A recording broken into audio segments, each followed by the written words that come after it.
አሜሪካና ሳውዲ አረቢያ የኒኩሌር ስምምነት ተፈራረሙ። አሜሪካና ሳውዲ አረቢያ ለ30 ዓመታት የሚቆይ ታሪካዊ የሲቪል የኒኩሌር ትብብር ነው የተፈራረሙት።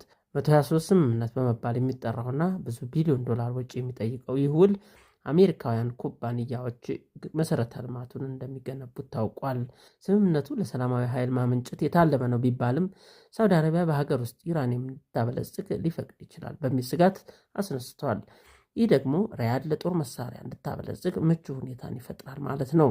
ስምምነቱ ለመጽደቅ በአሁኑ ወቅት የኮንግረሱን ይሁንታ ያስፈልገዋል።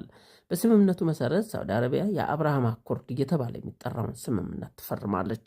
የአብርሃም አኮርድ ዶናልድ ትራምፕ በመጀመሪያ የስልጣን ዘመናቸው እስራኤልና የአረብ ሀገሮችን ዲፕሎማሲያዊ ግንኙነት እንዲመሰርቱ የጀመሩት የግል ኢኒሽቲቫቸው ነው። በዚህ መሰረት እስራኤልና ሳውዲ አረቢያ ዲፕሎማሲያዊ ግንኙነት ይመሰርታሉ ማለት ነው። ትራምፕ ቀደም ሲል በማህበራዊ ሚዲያ ገጻቸው ብቅ ብለው መልእክት አስተላልፈዋል።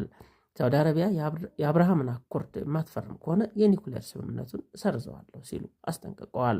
የሳውዲ አረቢያው መሪ ልዑል አልጋወራሽ መሐመድ ቢን ሳልማን ቀደም ሲል ሀገራቸው ስለ ኒኩሌር ሀሳብ እንዳላት ተጠይቀው ሲመልሱ ኢራን ኒኩሌር ካበለጸገች ሳውዲ አረቢያም ወዲያውኑ ትከተላለች ብለዋል።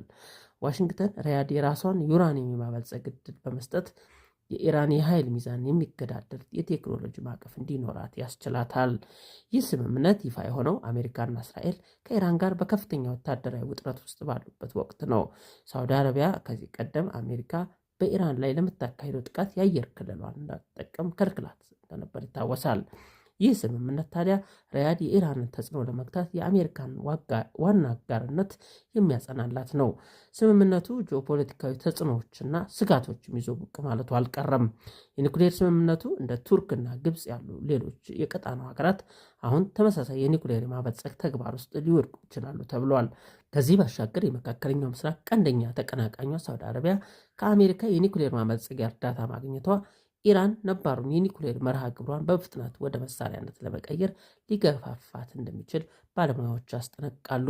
ኢራን ሰላማዊ የኒኩሌር መርሃ ግብር እንዳይኖራት የሚሰሩት እስራኤልና አሜሪካ ስለምን ለሳዑዲ ፈቀዱ የሚለው የብዙዎች ጥያቄ ነው። ያም ሆነ ይህ መካከለኛው ምስራቅ ቀጣዩ የኒኩሌር መርሃ ግብር መፎካከሪያ ሜዳ መሆን ድሉ ከፍተኛ ነው። ሰላም ቆዩ። የቻናላችን ቤተሰብ ይሁኑ።